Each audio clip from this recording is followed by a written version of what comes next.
അംബുജത്തിങ്കലെന്നെ നിർമ്മിച്ച നാഥജയ, യുദ്ധത്തിനടുത്തൊരു മധുകൈടവന്മാരെ ബദ്ധരോഷേണ കൊന്നു മുടിച്ച നാഥജയ.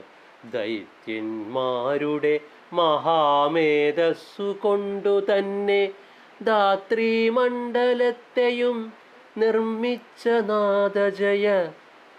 ധാത്രിയിലെന്നെക്കൊണ്ടു സകല ജന്തുക്കളെ പേർത്തു നിർമ്മിച്ചൊരു പരമാത്മാവേ ജയ.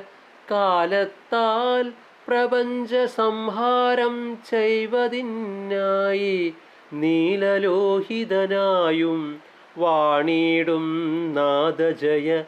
ഭൂപതി സത്യവ്രതാനുഗ്രഹത്തിനു മത്സ്യരൂപത്തെ പരിഗ്രഹിച്ചോരു രാഘവജയ.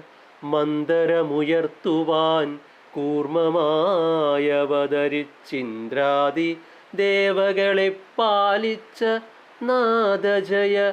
ഹിരണ്യാക്ഷനെ കൊൽവാനാദി സൂകരമായി ധരണീദേവി തന്നെ രക്ഷിച്ച നാഥജയ.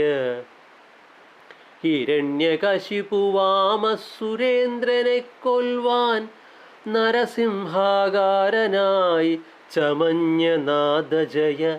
മൂന്നു ലോകവും മഹാബലിയോടർത്തിച്ചുടൻ മൂന്നടിയായളന്ന വാമനമൂർത്തേ ജയ.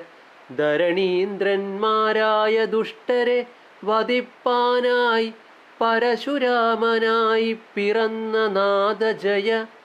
രാവണൻ തന്നെ കൊൽവാൻ രാമനായി പിറന്നിപ്പോൾ ദേവകൾ തന്നെ പരിപാലിച്ച നാഥജയ. വസുദേവാത്മജനായിനിമേൽ ബലനായി വസുധാഭാരം തീർക്കും രേവതീപദേ ജയ.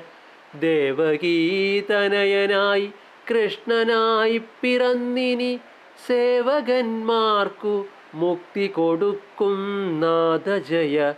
ഖഡ്ഗവും ധരിച്ചിനി കലികാലാന്തത്തിങ്കൽ കൽക്കിയായി ദുഷ്ടവധം ചെയ്തിടും നാഥജയ.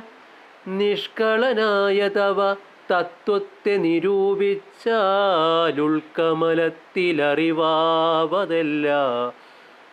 ലുൽക്കമലത്തിലറിയാവതല്ലൊരുവർക്കും സദ്ഗതിയടുത്തവനാചാര്യരൂപം കൈക്കൊണ്ടുൾക്കാമ്പിൽ നാനാഭേദഭ്രമമും തീരും വണ്ണം സത്യമായുള്ള വസ്തു കാണുന്നോരുപദേശം ഭക്തനാം ശിഷ്യനറിയിച്ചാൽ കണ്ടിടാമത്രേ. ഓം ശ്രീ ഗുരുഭ്യോ നമഃ. ഹരി ഓം.